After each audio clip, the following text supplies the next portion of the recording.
মই কাকো ভয় নকৰো। আমি আলফাক টক্কৰ দি অসমত বিজেপি কৰা মানুহ। মই বিজেপিৰ নিষ্ঠাবান কাৰ্যকৰ্তা। মই বিজেপিৰ পলৰীয়া কাৰ্যকৰ্তা নহয়।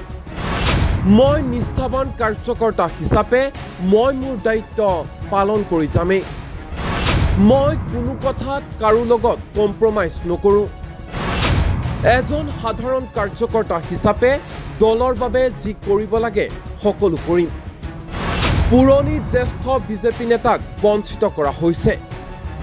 হিমন্ত বিশ্ব শৰ্মাই নিজৰ সতীৰ্থসকলক পৰিকল্পিতভাৱে প্ৰতিষ্ঠা কৰিলে, বাকীসকলে কি কৰিলে? বিজেপিৰ কাৰ্যকৰ্তা আৰু দ্বিতীয় শ্ৰেণীৰ নেতাকৰ্মীৰ ভৱিষ্যত আজি কিমান সুৰক্ষিত? কাৰ্যকৰ্তাৰ কথা শুনক নেতৃত্বই। আমি একলগ হৈ থাকিব বিচাৰোঁ। আমি বিচাৰি খাবলৈ নাযাওঁ। আমাৰ মূৰৰ ওপৰত যি জাপি দিয়া হয় সেয়াহে আমি লওঁ। ৰাজ্যিক বিজেপিৰ সভাপতি ভৱেশ কলিতাক উভতি ধৰিলে জ্যেষ্ঠ বিজেপি নেতা মনোজ কুমাৰ মহন্তই। শুনো আহক সাংবাদিকৰ আগত কি কৈছে এইগৰাকী জ্যেষ্ঠ বিজেপি নেতা মনোজ কুমাৰ মহন্তই। মই কিবা বুলি নাভাবোঁ, কাৰণ দলৰ কাৰ্যনিৰ্বাহক সদস্য এজন বা দুজন নহয়, 500তকৈও অধিক।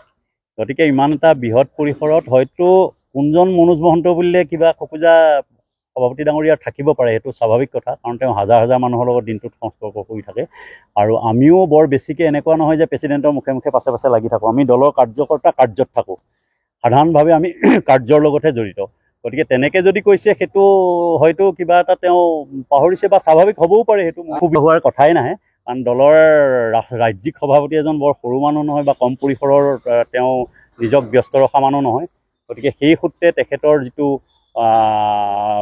প্ৰতিক্ৰিয়া, সেই প্ৰতিক্ৰিয়াটো মই অস্বাভাৱিক বুলি ক'ব নাযাওঁ। তেনেকুৱা কিবা থাকিব পাৰে, বাট এজ এ হ'ল মই ৰাজ্যিক কাৰ্যনিৰ্বাহক হিচাপে যোৱা 3টা টাৰ্ম কাৰ্যনিৰ্বাহক কৰি আছোঁ আমাৰ ৰঞ্জিত দাস ডাঙৰীয়াৰ কাৰ্যকালৰ পৰাই। গতিকে তাত কিবা মোৰ ফালৰ পৰা মিছা বা মই কিবা এটা মিছা কৰি পেলাই তেনেকুৱা এটা প্ৰক্ৰিয়া কৰা নাই।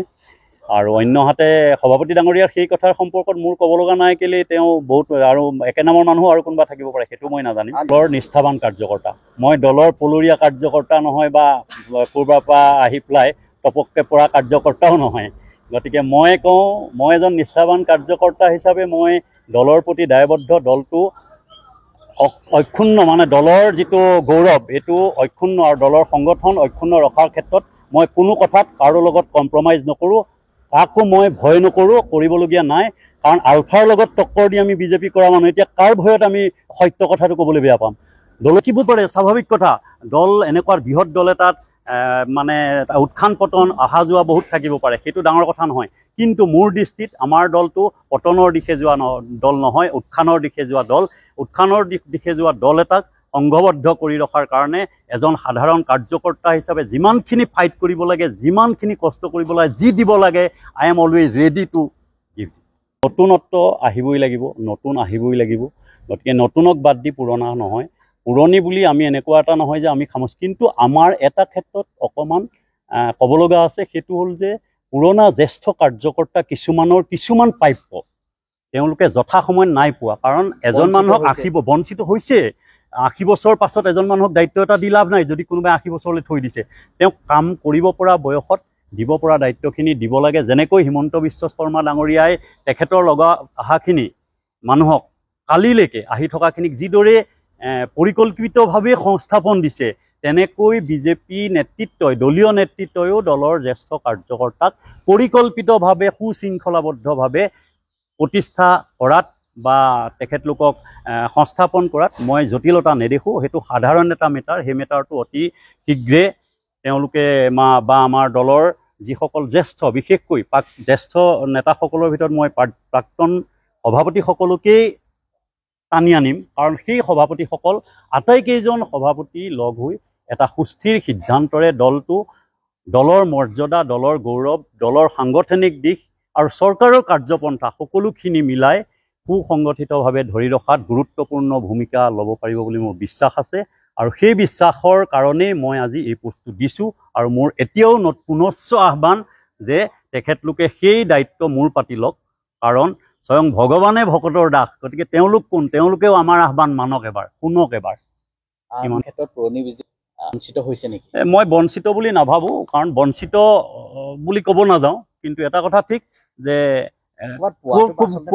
আগত দিব লগাজনতকৈ পাছত দিব লগাজনক আগবঢ়াই দিয়া হৈছে তেনেকুৱা ক্ষেত্ৰত অকণমান ক'ৰবাত থাকে ঠিক আপোনালোকৰ ভাষাত বঞ্চিত হ'ব পাৰে মোৰ ভাষাত মই বঞ্চিত বুলি নকওঁ কাৰণ তাৰ কাৰণে চবেই ফাইট কৰিব লাগে আজি মোক যদি প্ৰেচিডেণ্টে কয় যে তুমি আজিলৈকে কিবা এটা চেয়াৰমেন বিচাৰি দিয়া এপ্লিকেশ্যন এখনো মোৰ ওচৰত নাই হয় কথাটো আমি এতিয়ালৈকে তেওঁলোকক প্লেচেই কৰাগৈ নাই গতিকে তাৰ আগতে মই তেওঁৰ পৰা প্ৰাপ্য পোৱা নাই বুলি মই আচলতে তালফাল কৰিলেতো নহ'ব কিন্তু মূল কথাটো হৈছে কি আমি এনেকুৱা ধৰণৰ কাৰ্যকৰ্তা যিখিনি আচলতে বিজেপিত সমৰ্পিত কাৰ্যকৰ্তা বুলি কোৱা যায় এই মানুহখিনিয়ে কিবা বিচাৰি নলয় তেওঁলোকক দিলে লয় মানে তেওঁলোকে বিচাৰি খাবলৈ নাযায় মানে কাৰোবাৰ মুখৰ আগৰ পৰা পৰ্টফলিঅ' এটা থাপ মাৰি কাঢ়ি আনি পেলাই ল'ব নাযায় তেওঁলোকে পৰ্টফলিঅ'টো ওপৰৰ পৰা যেতিয়া জাপি দিয়ে সেইটোহে মূৰ পাতি লয় আৰু সেই শ্ৰেণীৰ মই কাৰ্যকৰ্তা